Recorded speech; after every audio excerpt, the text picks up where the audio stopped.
3 years ago, a man named Leonard went to bed at his usual time. He kissed his wife goodnight, told her he loved her, and turned off the lamp. He was 69 years old. He had no known heart condition. He had no alarming test results. His last checkup was clean, and he never woke up. But here's the part that stayed with me long after I heard his story.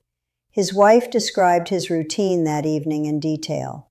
The dinner he had, the drink he poured, the pill he skipped, the television he fell asleep in front of. And every single one of those details told me something. Because Leonard didn't die randomly.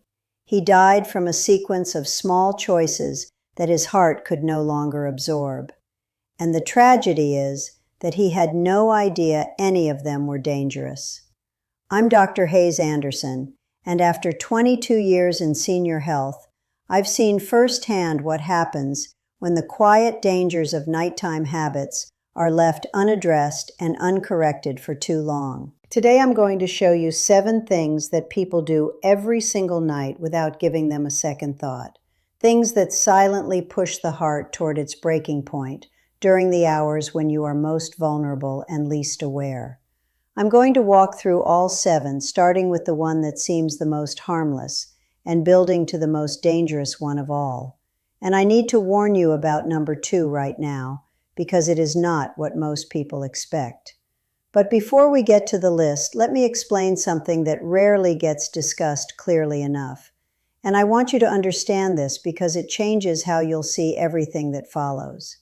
Your heart does not go off duty when you sleep. Most people imagine that sleep is a period of total rest, a quiet pause where the body simply shuts down and recovers. The reality is far more complex. The hours between midnight and 6 in the morning are among the most medically significant your body experiences in any given day. Blood pressure shifts dramatically. Oxygen levels fluctuate. Your nervous system cycles through states that directly affect heart rhythm, arterial pressure, and the electrical signals that keep your heart beating in its proper sequence. Hormones rise and fall. Clotting factors in your blood become more active. And the circulation changes that happen in those hours create windows of genuine vulnerability, especially for people over 60. What that means is this. Small choices made in the 2 to 3 hours before you go to bed do not simply disappear when you close your eyes. They follow you into sleep. They shape how your heart behaves during those vulnerable hours, and they compound. For a heart that is already working harder than it was at 40, dealing with stiffer arteries, slower electrical conduction, and less reserve, that compounding effect can reach a critical point without a single warning. The heart doesn't announce when it has had enough. It simply stops. But the hopeful truth, and I want you to hold on to this, is that every single one of these 7 habits can be changed starting tonight. You don't need a prescription. You don't need expensive equipment. You need information. So let's begin. Number 7, eating a large, heavy meal within 2 hours of bedtime. This is the habit that almost everyone in my patient population has done this week. And most of them would be stunned to learn what it does to the heart while they sleep. Eating a heavy dinner late in the evening, the kind of meal that leaves you feeling full, warm, and ready to lie down, triggers a profound physiological response that most people never connect to cardiac risk. Here's what happens inside your body. When you eat a large meal, your digestive system demands a significant increase in blood flow. Your heart has to work harder to push blood toward the gut and away from other areas. Your blood sugar surges, especially if the meal is high in refined carbohydrates or sugar. And then, as you lie down and try to sleep, stomach acid and stomach contents are no longer being held in place by gravity. They shift upward, pressing against the lower part of the esophagus, which sits immediately behind the heart. That pressure activates the vagus nerve. And the vagus nerve has a direct line to your heart's electrical system. It can slow the heart rate, disrupt rhythm, and in some people trigger arrhythmias, irregular heartbeats, that would never occur if they had simply eaten earlier. Let me tell you about Franklin. He was 71 years old, retired, and by his own description, a man who enjoyed his dinner. He and his wife ate late, usually around 8 or 9 in the evening, and he would always finish the night with something sweet. He thought nothing of it. He had done this his whole life. He came to see me because his wife had noticed he was waking up at night gasping, not the way someone with sleep apnea does, but with a start, heart racing, a feeling he described as electricity in his chest. When we investigated, we found that Franklin was experiencing nocturnal atrial fibrillation, irregular heart rhythm episodes, that were happening almost exclusively in the late night hours after his large meals. The connection wasn't random. The vagal stimulation from his full stomach was triggering his heart's electrical system at exactly the wrong time. We moved his dinner earlier, reduced the portion size, and eliminated the late-night dessert. Within 6 weeks, the episodes were nearly gone. Franklin told me he had no idea dinner could do that. Most people don't. If you regularly eat a large meal within 2 hours of going to bed, I want you to take that seriously. Move your main meal earlier. If you're hungry later in the evening, choose something small and low in sugar, a handful of nuts, a small portion of protein, a piece of fruit. Do not go to bed with a full stomach. Your heart is not equipped to manage digestion and the demands of sleep at the same time. But this alone won't protect you if you're making the next mistake. And this one is particularly common because most people believe it actually helps them. Number 6, drinking alcohol to wind down before bed. I understand why people do this. A glass of wine, a small drink, something to take the edge off the day. It feels relaxing. It helps you fall asleep faster. And for decades, there was even a cultural mythology around it. The idea that a nightcap was somehow a mark of good living. The research tells a very different story. And if you are over 60, this is one of the most important things you will hear today. Alcohol is a central nervous system depressant, which means it does help you fall asleep faster. But what it does to your sleep architecture, the cycling pattern of sleep stages your body depends on, is destructive. Alcohol suppresses REM sleep, the deepest and most restorative phase. It relaxes the muscles of the throat, which worsens snoring and sleep apnea. And here is the part that most people never know. As alcohol is metabolized and cleared from your system, which typically happens in the early morning hours, your nervous system rebounds. It swings back toward a state of arousal. Heart rate increases, blood pressure spikes. The electrical activity of the heart becomes less stable. This rebound effect typically occurs between 2 and 5 in the morning, which is already one of the highest risk windows for cardiac events. Alcohol doesn't just lower your guard while you sleep. It actively creates cardiac instability during the hours when your heart is most vulnerable. For people with any history of heart irregularities, high blood pressure, or even undiagnosed sleep apnea, alcohol before bed significantly increases the risk of atrial fibrillation, dangerous drops in oxygen, and sudden arrhythmic events during sleep. I am not telling you to never enjoy a drink, but I am telling you that if you are making it a nightly ritual in the hours before bed, your heart is paying a price you cannot see and may not survive. Stay with me because number 5 is one I rarely see discussed outside of a cardiologist's office, and it involves something sitting in millions of medicine cabinets right now. Number 5. Taking NSAIDs or certain over-the-counter pain relievers at night. Ibuprofen, naproxen, aspirin in high doses. Many people over 60 take these medications regularly for knee pain, back pain, arthritis, headaches. They are convenient, accessible, and feel harmless because they have been around for decades. But what most people don't understand is that NSAIDs, non-steroidal anti-inflammatory drugs, have a direct and measurable effect on the cardiovascular system. They cause the kidneys to retain sodium, and when the kidneys hold on to sodium, fluid builds up in the blood vessels. Blood pressure rises. The heart has to work harder to push against that elevated pressure. And this effect doesn't peak during the day when you're active and your body has more adaptive capacity. It peaks during sleep, when your blood pressure is supposed to drop, a process called nocturnal dipping, and when your heart is already operating on reduced reserve. Here's what makes this particularly dangerous. NSAIDs can also mask the symptoms of cardiac events. Chest pressure that might otherwise feel alarming can be dismissed as muscle soreness, jaw tightness written off as tension. The medication that you're taking to help you sleep more comfortably may be both raising your cardiac risk and silencing the signals that would otherwise tell you something is wrong. If you are regularly taking an NSAID before bed, please raise this with your doctor. There are alternatives. Acetaminophen does not carry the same cardiovascular effects.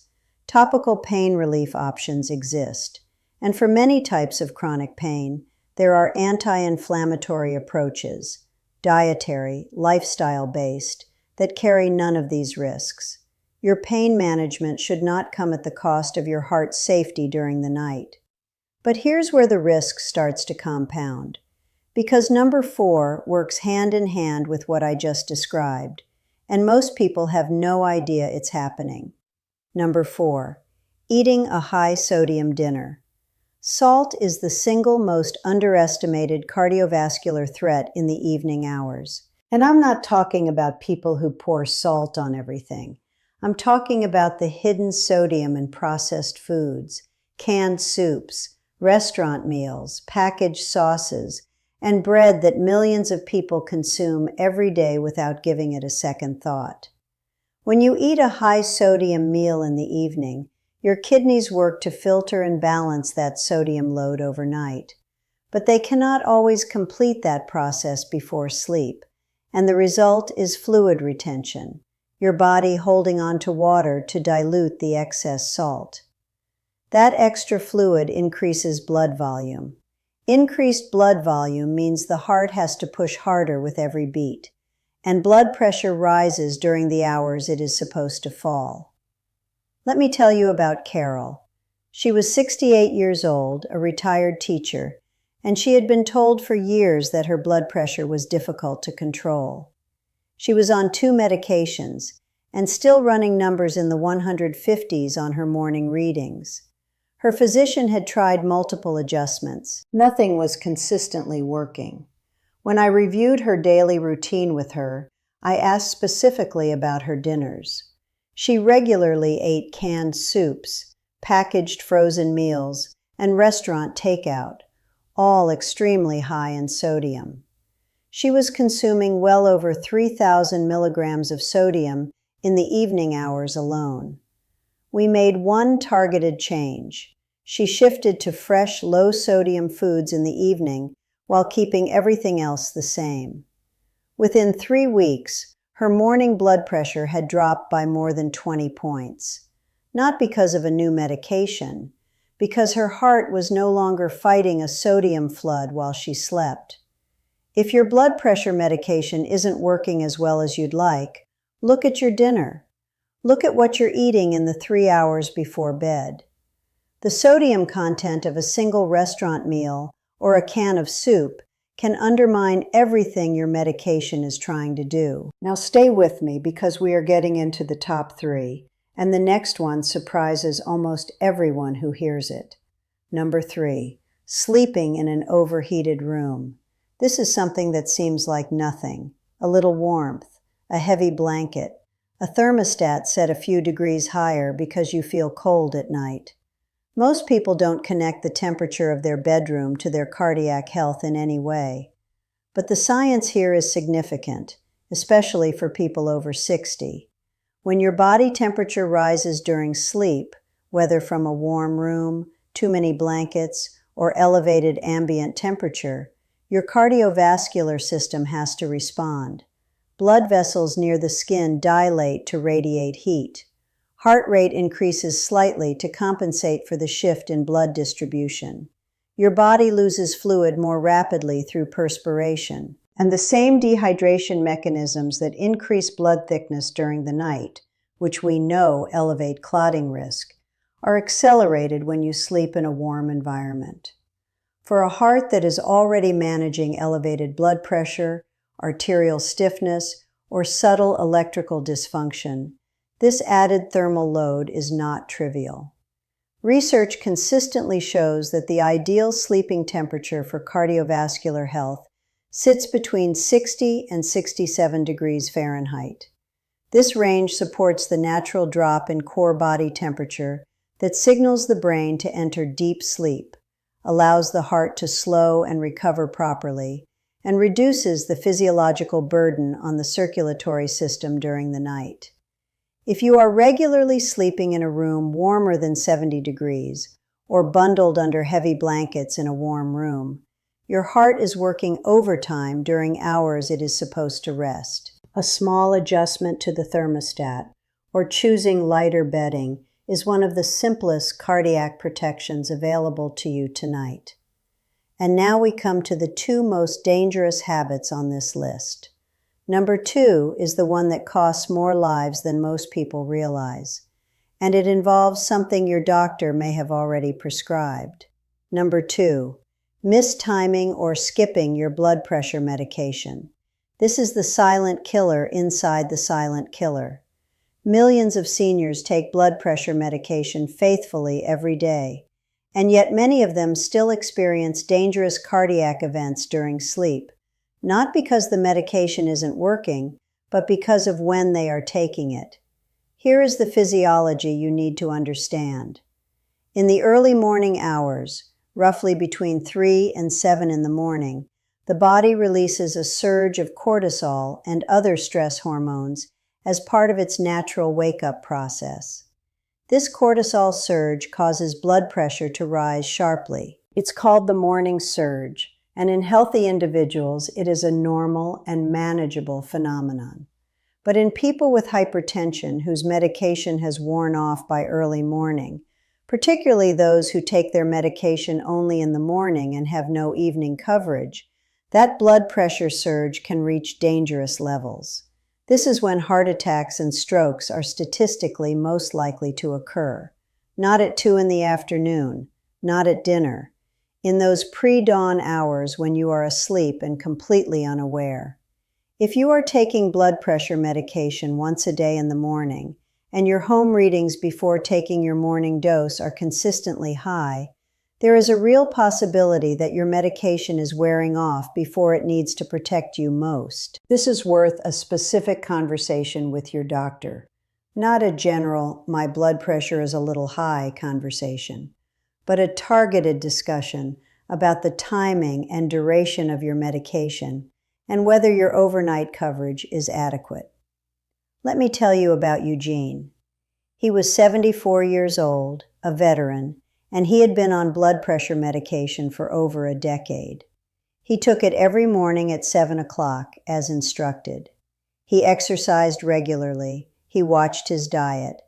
And one morning his daughter found him sitting at the kitchen table, unable to speak clearly, the right side of his face drooping. He had experienced a stroke. When we reviewed his home blood pressure log, the pattern was unmistakable. His readings at 6 and 7 in the morning, before he took his medication, were consistently above 170. His afternoon readings were controlled. His morning surge was completely uncovered. The medication was doing its job. The timing was not. Eugene survived his stroke, but he lost a significant portion of his independence. That loss was preventable. Please don't let timing be the reason your medication fails you. And now the final habit, the most dangerous one of all, because it is not really about what you do before bed, it is about what you ignore. Number 1, dismissing the warning signals your body sends in the hour before sleep. This is the one that weighs on me most heavily, because in so many of the cardiac events I have reviewed over my career, the ones that happened during sleep, the ones that took people by surprise, the ones their families described as coming out of nowhere, there was a pattern. In the hour or two before sleep, the person had noticed something. Not something dramatic, something they had learned to ignore or explain away or assume was nothing. A heaviness in the left arm that came and went. A feeling of unusual fatigue that seemed more than just tiredness. A pressure in the chest that felt like indigestion, or that they assumed was indigestion because they had eaten. A slight ache in the jaw or neck they attributed to tension. A heart that seemed to flutter or skip for a moment. Shortness of breath getting into bed that they wrote off as being out of shape. These are not random sensations. They are the heart's vocabulary. They are the signals a struggling cardiovascular system sends when it is operating close to its limit. Let me tell you about Pauline.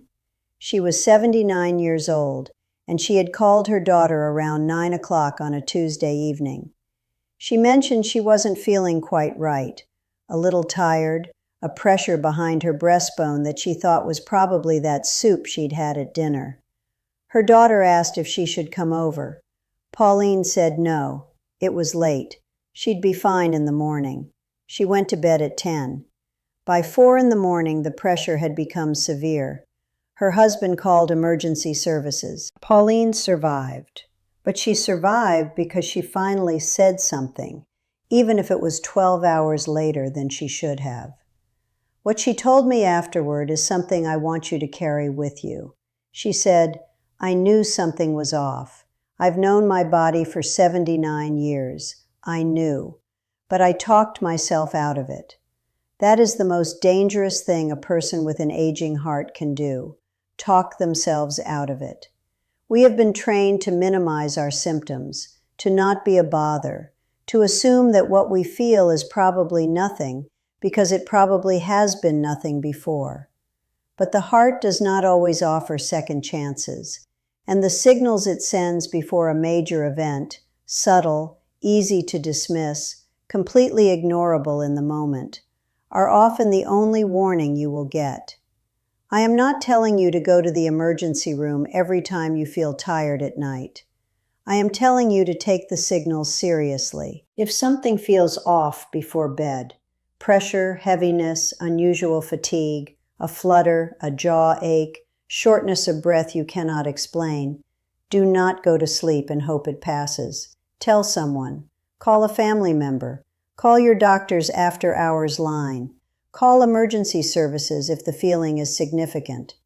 The cost of being wrong and calling when you didn't need to is a little embarrassment. The cost of not calling when you should have is far greater. None of these 7 habits feel like emergencies in the moment. Not one of them. That is precisely what makes them so dangerous.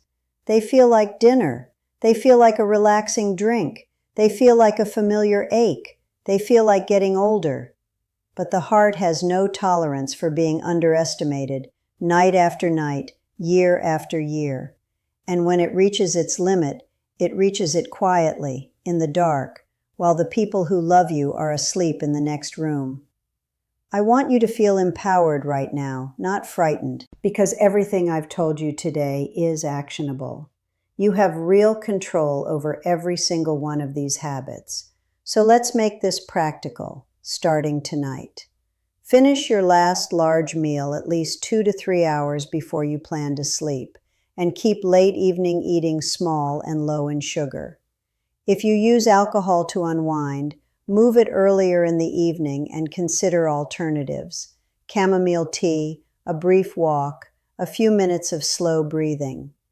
Check the label on any pain reliever you take at night and speak with your doctor about safer alternatives if you rely on NSAIDs regularly.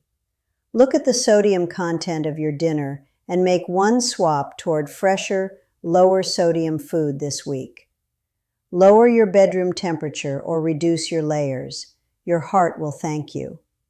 If you take blood pressure medication, Write down your home morning readings for 2 weeks and bring them to your next appointment with a specific question about the timing and overnight coverage of your dose. And finally, trust your body. If something feels off before you go to sleep tonight, say something. Don't wait until morning to find out. These are not drastic measures. They are the small, quiet corrections that keep a heart going. And sometimes that's all it takes. Here is my question for you tonight, and I want you to think about it honestly. Which one of these 7 habits sounds uncomfortably familiar? Not which one scared you the most. Which one describes your evening? Leave your answer in the comments. I read every one, and your answer helps me understand what the people watching this channel are actually living with. If this video made you see your bedtime routine differently, please share it with a spouse, a sibling, a friend, anyone you know who is over 60 and going to bed tonight without this information. Because the most preventable cardiac events are the ones that happen in the dark, to people who simply didn't know. And now you do. In the next video, we are going deeper into what chronic inflammation does to the heart and blood vessels over years, and why it may be the hidden driver behind far more cardiac events than most people realize. That one is coming very soon. Make sure you don't miss it.